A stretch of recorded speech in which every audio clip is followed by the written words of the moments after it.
Welcome to Season 2 of the Cultural Cultivators podcast by Belay Creative and Cultivate Labs, where we delve into various aspects of film culture and speak with leaders, artists, and creators who are shaping and pushing the boundaries of their respective fields. Today, we continue to spotlight some of our favorite Cultivate Labs kapwa and community members. So join us as we cultivate a greater appreciation for the beauty and complexity of the film experience. Follow us on all social media platforms at Belay Creative or on Instagram at cultural.cultivators. Creative and cultivators with a K.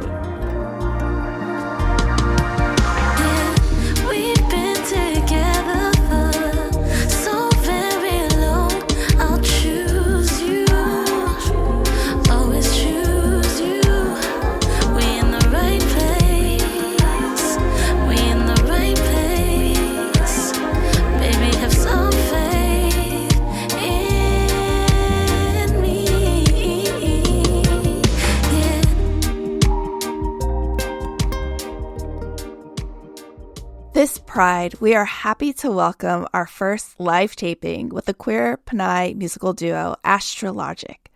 Their chill folk electronic soul music is shaped by their story of redefining what success and happiness means, especially through their lens as a queer couple, healers, survivors of violence and homelessness, and Filipino Americans.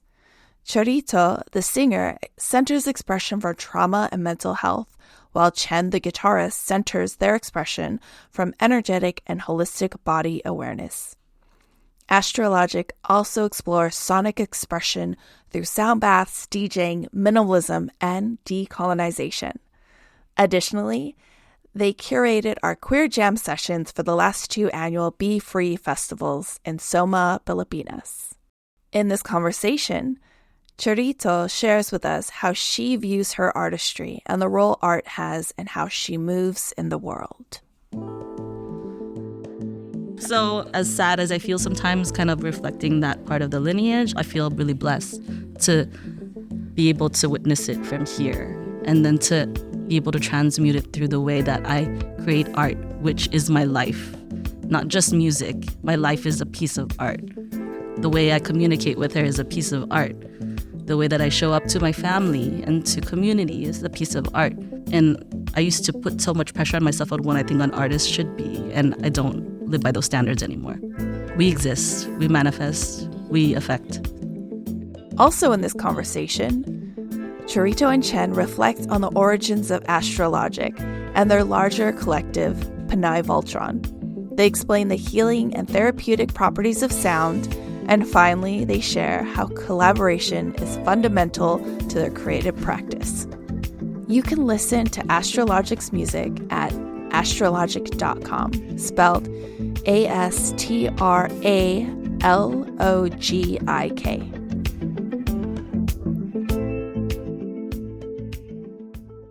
So we are actually at Belay Creative Studio with our very first live taping. We have an audience of beautiful faces. Yeah. Thanks to everyone that came through. Yeah. I'm so excited. It's our very first live taping with Astralogik, Charito, and Chen. Yeah. Welcome. Thank you for having us. So excited. So our first question, we always start with this question because I feel like it helps ground us in the conversation, helps ground us in the space, and also just like allows us to reflect on the folks that came before us. What ancestors would you like to call into the space today? I'm calling my dad. Yeah, Rodante. And my friend Mel, who passed away. And Ray. Yeah. And I will call in my uncle, who just passed away 2 days ago. My uncle Chen, Verango. And my grandparents, who I've been setting some intention with. So, Nanay Gurang, which means old woman. That's what they called her because she turned 96 before she passed away. So, Nanay Gurang, and then Tatay Flaviano, which is her husband, my grandpa. Yeah, that's what I'll bring in today. Beautiful. I actually don't know the answer to this question. What is the origin story behind Astralogik? We didn't even come up with the name Astralogik until about, like, was it a year or two after we were together? Yeah. Because before it was Charito and Funk We Chen. were just our names. So she called herself Funk Chen because she's funky and her nickname is Chen. So then she went by that name and then I went by my real name. So we just put Charito X Funk Chen. But then we had a gig about a year and a half in, Rock the School Bells, which is like a hip hop conference for young adults. And we were playing like 6 different instruments at once. looping live. It was super fun. Doing hip hop. Yeah, I was like playing an MPC live. Yeah. You know, she would play her guitar and then she had like a bass that was propped up on a chair, taped down so it wouldn't fall over whenever she would go up to it and leap with it. Because we couldn't afford an upright bass. Yeah. So after that show, a bunch of our friends were like, you guys need a name. We had like a session with folks and we just thought about what we represent, what we cared about. And yeah, Astralogik came up. We were like really into astrology at that time when we first met. But as our time has progressed, it's always been this sort of play between her and I, the balance between us two. She's like the Astra, you know, she's like always up in the air. She's with the universe. She's always energy sensitive and aware. And I'm the logic, which is like how we navigate the society. We gotta do the taxes. We gotta make sure that we correspond with people. Very systematic. Yeah, type A type of shit. So yeah, that was like sort of our balance between each other over time. It's like the yin and yang. Yeah. It started with the heaven. cosmos, this big picture, and then it came to be like sort of this reality of our dance with each other. Yeah. Knowing that we're also twin flames. Ooh, let's put that in there. Okay, I need to ask then. For those that don't know, our listeners, what is a twin flame? Wow. It's like a masculine, feminine energy, but it's like you go through like soulmates and, you know, everyone's like a soulmate, right? But when you find, I don't know if it's even fine. I think the universe kind of aligns you with someone very similar to your spirit. Yes. And we just dance. Yeah. We just dance around each other. And it's like a connection that feels like it has transcended multiple lifetimes. So we're a couple here together now in this lifetime as souls that have attracted to each other, but in a previous lifetime, we may have been a different type of relationship. We did a past life reading once, and they actually said that she was a tribal warrior, that like her entire tribe had gotten sort of decimated, colonized, you know, and like after battle, the way she had met me was that I was like a monk going and finding all the children and trying to gather and like give them a Safe space. Of refuge. Yeah. And that's how we became friends in this past lifetime. Yeah, that so was a trip. I was just like, what? That's crazy. So we were not lovers back then. We were just connected to each other in that way. And that resonated with you when you heard it. Yeah, because it's that's our right. personality. She's such a warrior spirit, and she's always like, fuck the man, you know, like kind of spirit. Not like that. Come on. Yeah, well, I'm a sensitive. she's rebellious by I'm nature. rebellious, yeah. And I'm very like nurturing by nature. Like I'm always wanting to like care Take for care of something. everybody, yeah. So yeah, it felt very resonant, and we didn't know who this person was who was doing the I was reading. just going to ask. Yeah, we didn't know them at all. So yeah, it was pretty trippy to hear that. A lot of astrological things that tied us together. Yeah, it's very trippy. What are your astrology signs? Okay, let's go there. Gemini sun, moon in Gemini as well, and the Sagittarius rising. Yeah. And my Venus is in Taurus. Just saying. And I am a Aries sun. I am a Cancer rising and a Leo moon. Do you incorporate that into your music? I mean, I think we do just because we reflect whatever stars exist in us. So it just comes out naturally, I think. But I feel like I am slowly embodying more of my Aries-Fire now. Oh, yeah, that tone. More than before. Like, I had my first huge argument with my mom ever, and she's a Virgo, and nothing can rise me up like my mother. It was intense, and I was like, oh, this is that Aries fire coming out. So the more that I work on allowing flow to happen by the healing work that we do together and separately, I feel like the more I'm like, oh, there's that fire energy. So yeah, it's a process of understanding. And it coming through the music, it is activating more and more, I think now, especially with all the things happening in the world. Yeah. Yeah. So when I met you through a good friend, JL Umipig, at her daughter's first birthday, there was like a jam session. I think that was the first time I met y'all. And so I didn't know yet about your music, about your art. And then as I got to know you in the community, and you know, y'all played for our ancestor altars like 2 years in a row. You've performed a couple gardens a whole bunch of times. You're in the community.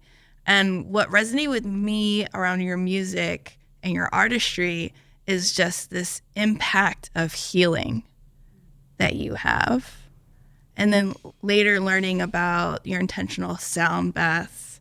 How does your music and sound influence this healing process? It's interesting how with sound, just like this vibration that we perceive through our ears, there's so many realms of the journey that we can travel to. Because in the beginning, when we first met, we were acoustic, like she just played and I just sang, and like we would just write and all that stuff. And then we were getting bored, so we were just like, let's throw in all these toys, MPCs, looper pedal, you know, like that moved us more. And then there was a point where it felt like too much, and we didn't understand how to navigate sort of worlds of like production and having to coordinate all these things, especially when we have to have people run our sound. We're like, I don't know how we're supposed to connect stuff, and then it not feedback, you know, like all this stuff. After some point, we're just like, we need to simplify, like it's too much. Or that we would go into this place where we're like, we need to resonate with more people. So it's been this really crazy sort of journey, and I think we have an opportunity to experience that sort of range and then see what is serving us and what is not. And trusting like how it's coming out, because we're not the type of artists that we pound out hits, you know, or tracks all the time, you know. There's a lot of like growth and pressure involved that we're experiencing behind the scenes, and we don't necessarily always bring it out. So I feel like that has been the part of the healing, just the ability to experiment with sound and be okay with it just sort of like transmuting in us, and then like letting it go if it doesn't feel like it resonates anymore. I mean, there was even a point where we were doing EDM music for 2 years in LA. We did just straight up EDM. Wow. And it was really fun, but it was like at some point it didn't feel sustainable, or it started to feel very like forceful, fabricated. I mean, we were also in a world where it was like dominated by men, white males. So that was a lot of the part of us getting into it with excitement, and then learning more and more like, ooh, this is not. What is our center? It's not, yeah. What's centering, what's sitting in their soul. Yeah. And then now, the pandemic, of course, was like a time when pressure of our reality sort of like started to incubate, and she started discovering that I just want to hear sound, like no words. And that was really healing for her. And when she shared it with me, I was just like, oh, this is something. This feels nice. We shared it with one person online who had like an online festival, and she's like, our friend Jen, Louis, she had the Inside Lands. She hosted Inside Lands before Outside Lands did Inside Lands. And then she was just like, we need to share this. And so we did. More people were just like, we also need that healing too, in that way, sort of like sound and simplicity, not with like a guidance of me trying to give you lyrics that is going to guide you somewhere. Kind of meets you where you're at. Yeah, because everyone can kind of interpret sound bath in their own way. It's definitely like an art piece, like just here's a splash of paint, right? But there's definitely some meaning behind it for everybody. Everyone's going to land with it differently, but some healing is going to be involved in that too. Yeah. We started doing that more in person with people, and witnessing how there's so much spaciousness that people can get for themselves. Space, just with like simple sounds, you know, simple frequencies. And it was really beautiful to be facilitators of that as well, in a different way. Our music, you know, with words and harmony and melody have been able to help a lot of people, but it's really also beautiful to sort of see how sound can meet people where they're at exactly, without us having to exert the influence exactly to what I feel, you know. So yeah, that's kind of where we're at right now. It's a whole journey. Yeah. But yeah, it's really nice to land here. I think we need it because we're having all such varied experiences.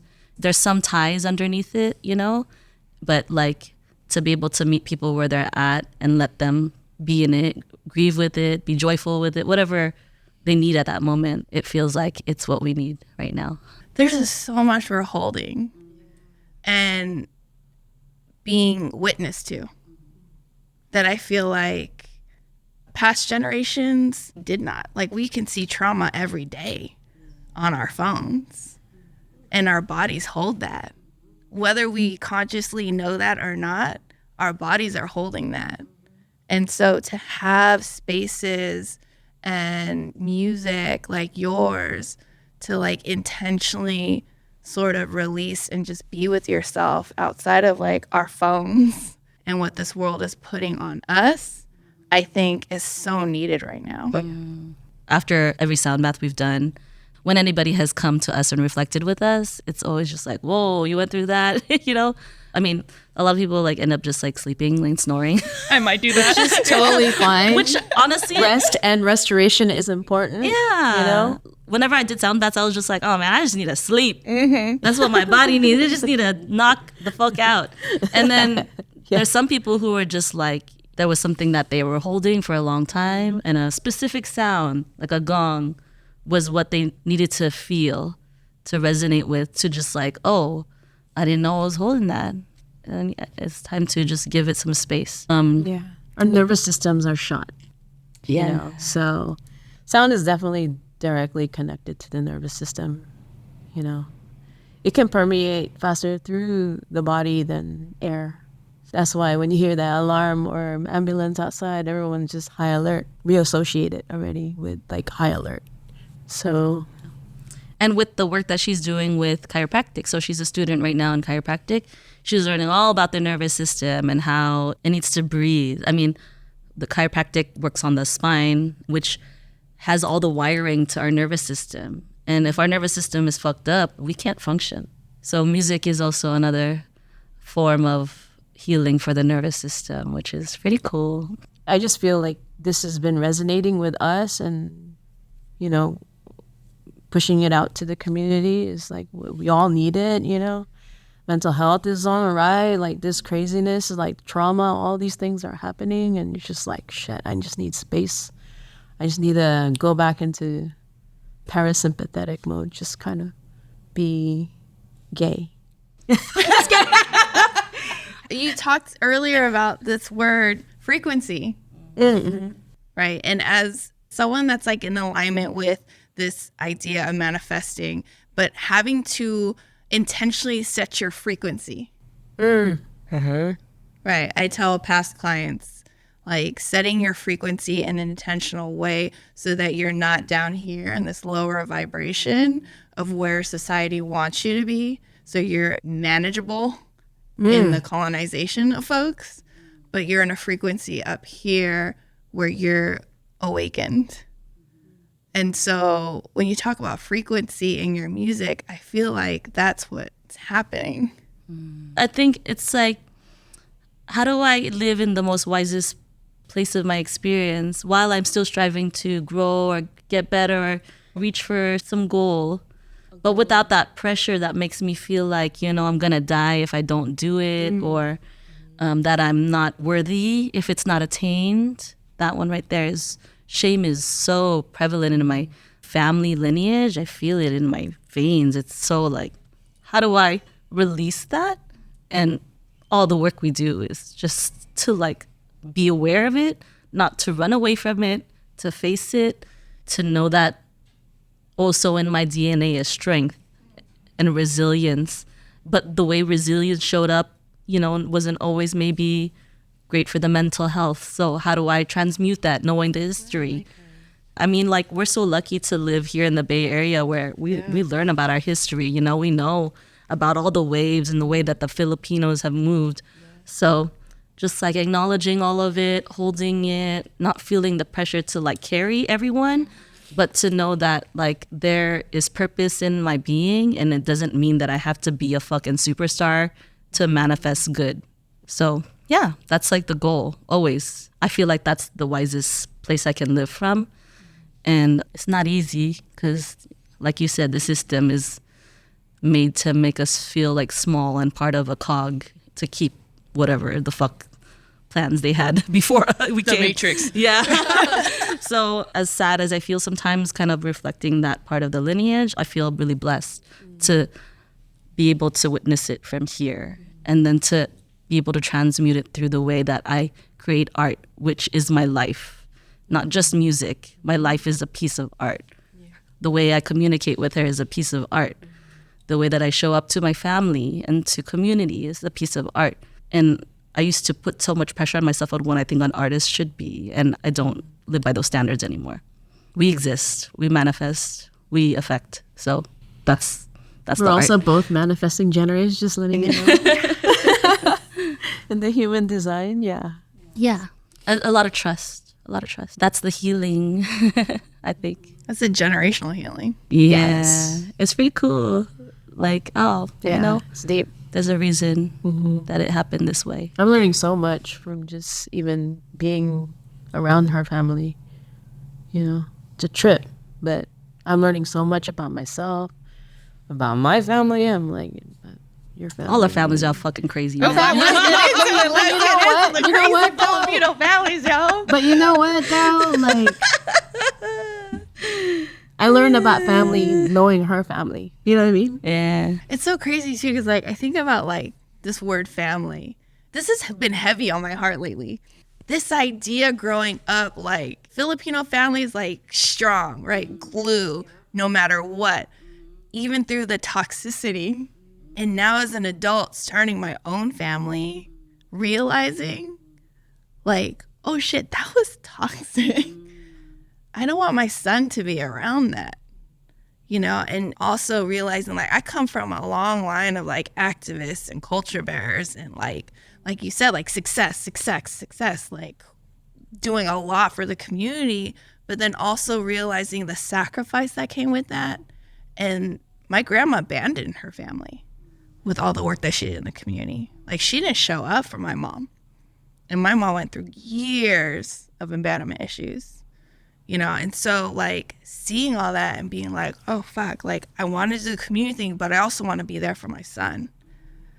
And like anytime I can lay with him in his crib and like cuddle him and be with him, like I feel like I'm breaking that generational pattern of abandonment.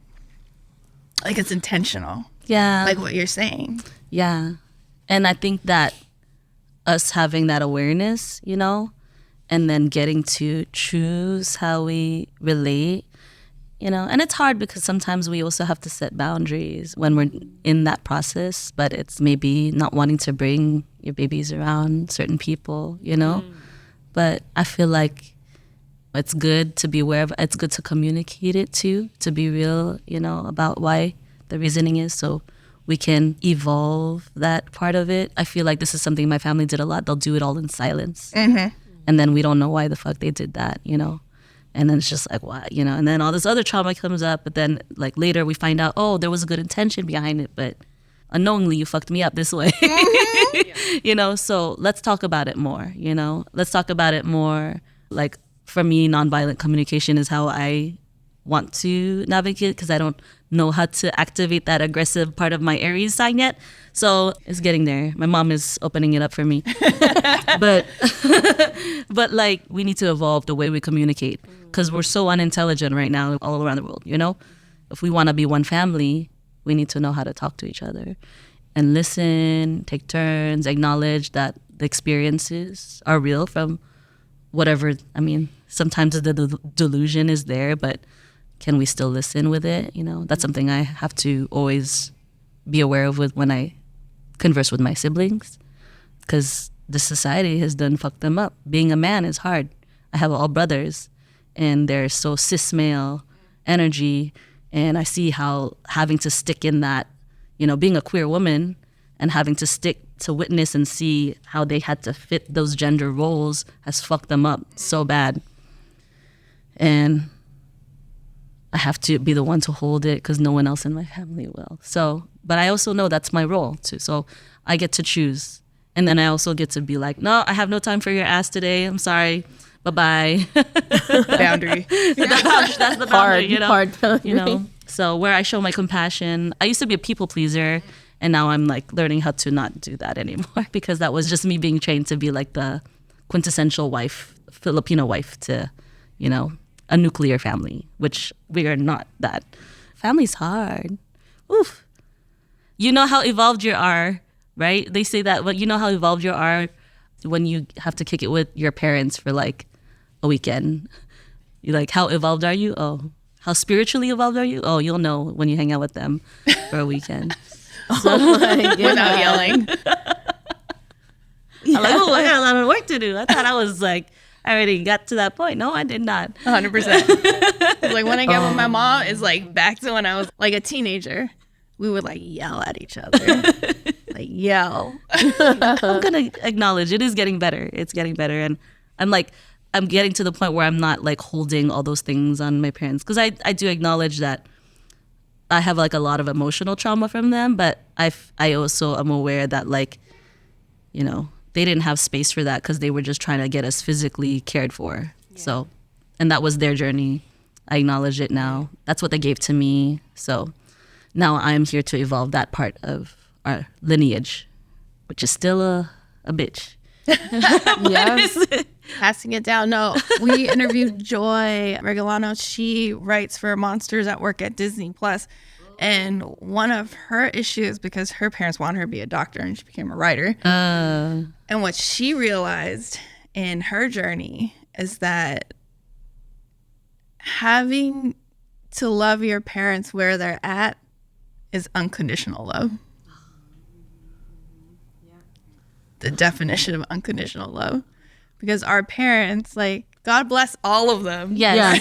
Yes. Yes. Legit. They came from another country to give us a better life. Yeah. Or, you know, they sacrificed so much. Yeah, they they gave did. up their dreams for us, a lot of them.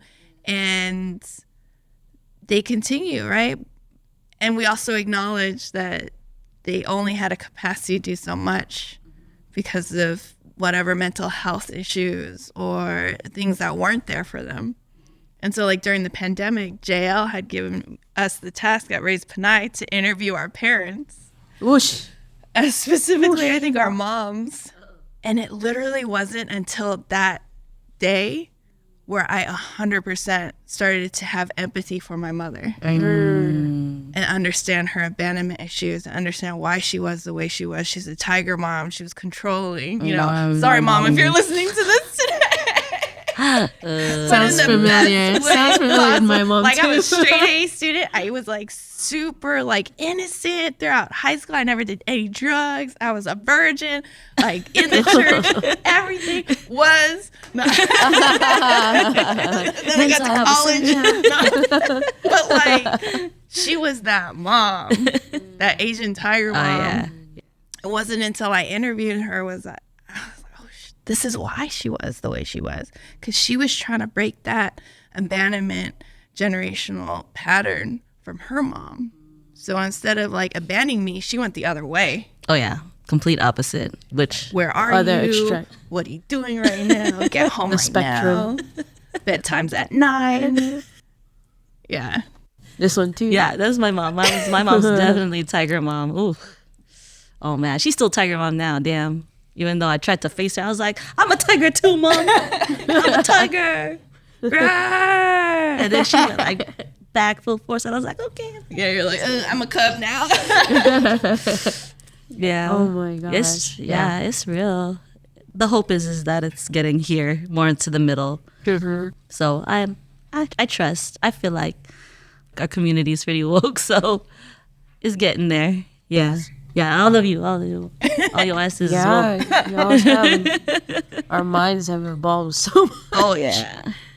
Our bodies are still catching up. Yeah, bodies are still catching up, that's for sure. All right. So, what role does collaboration play in your music creation? And who are some artists you've enjoyed working with? I love collaborating with like powerful Pinays. That's like that feeds me, you know. When I'm having trouble at home with all the family stuff or whatever, like inner turmoil. Yeah, just knowing that I get to work with people like Ruby Ibarra. And right now we're working with Jen Clement, like a group called Pinay Voltron, which is like this super group of just really beautiful Pinay women. Jen Clemena, Anna McCann, Tiffany Majesty, the silent sister duo, Camille and Jojo Ramirez, a close sister of ours, Mahalina. She's like, I don't know what it is about Pinay musicians. You know, growing up, I was raised to like be in competition with other people, and I was extra sensitive around other Filipina women. I think it's because like I would feel like I'm supposed to be competing against other women who is Filipina and a singer as well. But like really inside, I just want to be your friend. But why do I feel that, you know, the competition spirit is kind of like part of this, you know, capitalist system that my mom embodied. And so she taught me how to do that. But at the end of the day, I just wanted to be friends with all of them. And then after years and years and years of healing that awareness, I was just like, let me just fucking put them in a band all together. So I love that. That's how you heal that. Yeah, you know. And then even before them, like we worked with just a lot of powerhouse folks like Rachel Lastimosa from Dirty Boots, and just like powerful women in the community, even if you ain't a musician. So like you, for instance, you know, thank you. You know, JL is another person, Verma Sapanta, Samé Dizon. Like just Pinay women are such an important center part of growth and movement in every community I've ever come across around the world. So like to me, it inspires me, and then it feeds me to know that like I get to interact in camaraderie with people who are doing the same work that we are doing. So yeah, it's like collaboration. We need to, you know, the system that tells us that you got to be a superstar. There's no sustainability to be like the top, you know, because at some point that you'll be the top and then you gone next top. Yep. You know, like how hard is that on the mental health, you know? So creating space, knowing that we can propel this, you know, space forward even greater if we work together in community, and because we are moving all our little areas, you know, healing it, all the stuff. Oh, Gina's another one. Oh, I love Gina. But also with Ruby Ibarra, we also had the Balikbayans, and that's where we get to connect with our brothers, you know. We got a lot of really beautiful men's in the community too who are doing a lot of important work, healing some of that, like the toxic masculinity, being able to talk and have that conversation around it, really important. So it's nice to have a brotherhood as well. Have our allies. Yeah, our allies, that's sure, for sure. The allies, yeah. Shout out to Balikbayans. Any upcoming projects that you can share with us? A big one coming up is we just got the unofficial invite to back up Ruby Ibarra at a show coming up.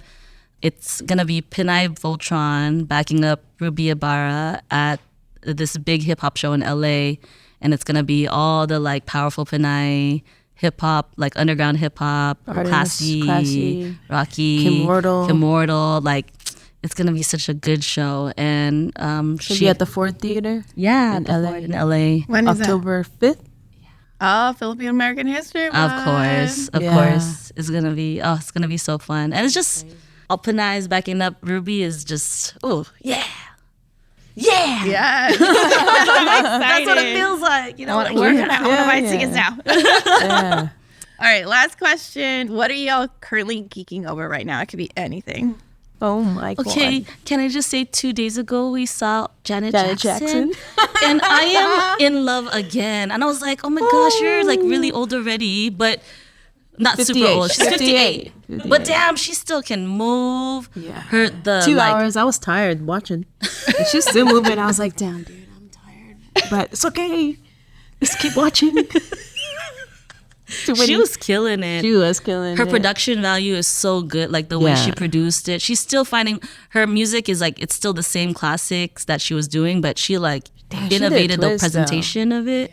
And is so, I was like, yes, Janet. Heal me with that very light voice. Miss Jackson, if you nasty.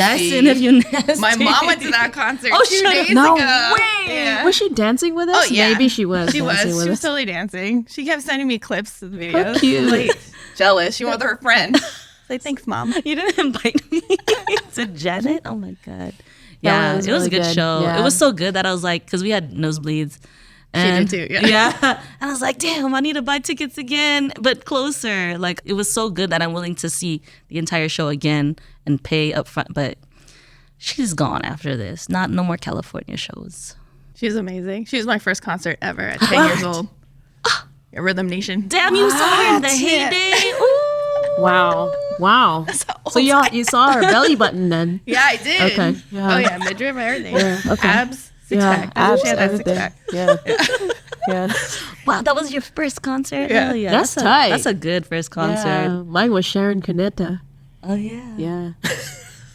How was I didn't that? know who the hell she was. I was like, who's this bitch?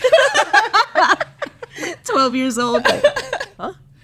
I can't understand. What she say? She's speaking Tagalog. And then Gary Valenciano. Oh, Gary. and He's you didn't still know doing he his He's really good. Yeah. Kulington. He's super talented. Oh, you played the Kulington? He played the Kulington. thing. Who was your first concert? Here we My are. first concert was Incubus. Incubus. Oh. So good. That must have been Yeah. good. Also a Rhythm Nation? Come on. 90s alternative geek also, both of us. Yeah. We both love Yeah. 90s alternative. Yeah. 90s is just a good time. Yeah. For style, Cranberries. music. Cranberries. Yeah. Wait. All right. I think we can go on and on, but I think it's time to go. But thank you so much for being here. Yeah. At our very first live taping. I hope the audience had a good time. We went through the range of emotions from joy to grief back to Seriously. joy. Yeah. And then on a nice note. Yeah, thank you so much. Okay, Thank thanks you for for having having us. us. We Yeah. really appreciate it. We love all the work you do. So Yeah, that's why we likewise. fucks with you. I love how this conversation reminded me of the work of Masaru Emoto, a Japanese research scientist who experimented with water crystals back in 1994. Okay, I'm totally aging myself, but I remember he collected water samples from all over the world, he froze them and exposed them to different vibrations. And then he looked at the crystals under a microscope. What he found was mind-blowing. He discovered that water reacted to words, phrases, and music in different ways. So positive words and classical music made the water form these stunningly beautiful crystals, while negative words and heavy metal music led to fragmented and chaotic patterns. The water was showing him the physical manifestation of the frequency of music, words, and sounds. This experiment reminded me of our conversation today because Astralogik shared about the healing power of sound and art. Just like his water crystals, our bodies and minds deeply respond to vibrations around us. Considering the human body is composed of approximately 60% of water, Emoto's experiment showed a direct connection between sound and water. And Charito emphasized that creating art, whether through music or even our daily interactions and conversations, can transform our pain and even contribute to generational healing. I love that Astralogik also chatted about how sound affects our nervous system. Specifically, Chen talked about how sound moves through our bodies faster than air, which is why alarms and police sirens immediately put us on high alert. This connection between sound and the nervous system is powerful because when we are stressed, the sympathetic nervous system activates, leading to increased heart rate, heightened alertness, and a release of the hormone called cortisol. And if you know anything about cortisol, it is not a good thing for your body. So sound therapy and music can aid in shifting the nervous system from a stressed sympathetic state to a relaxed parasympathetic state. And Astralogik sound bath tools like Tibetan sound bowls assist from vibrational healing and helping shift these states from stress to more relaxed. Combining Emoto's insights with these holistic practices shows that positive vibrations through music, sound, words, or art can profoundly impact our health and ability to heal. Just like the water crystals, we can choose to thrive on positive energy, music, and words, whether those are words from others or even ourselves. It's an amazing reminder of how interconnected everything is and how we can use this knowledge to enhance our own well-being. Reflecting on my own journey as a manifesting generator for the past 20 years, it was actually Emoto's water crystal experiments that ignited my path. His groundbreaking work revealed how positive words, music, and intention can transform water into stunningly beautiful crystals. Before understanding these concepts, I was actually trapped in a loop of negative self-talk and self-loathing, believing my worth was tied to my appearance and what other people thought of me. I felt powerless, as if things were happening to me rather than because of me. Then fast forward 20 years later, and now I'm having these deep conversations with Astralogik, which remind me of the importance of vibrational healing. I'm embracing intentional energy and harnessing it through words and art. And this has helped me shape my own reality and take back my power. And just as Emoto's water crystals demonstrated the power of vibrations, I have seen in my own life how intentionally creating an environment for healing and growth can profoundly impact our well-being and our reality. And by shifting our nervous system from a stressed state to a more relaxed one, we open ourselves to this healing potential of intentional frequencies and the unlimited possibilities of what the universe has in store for us.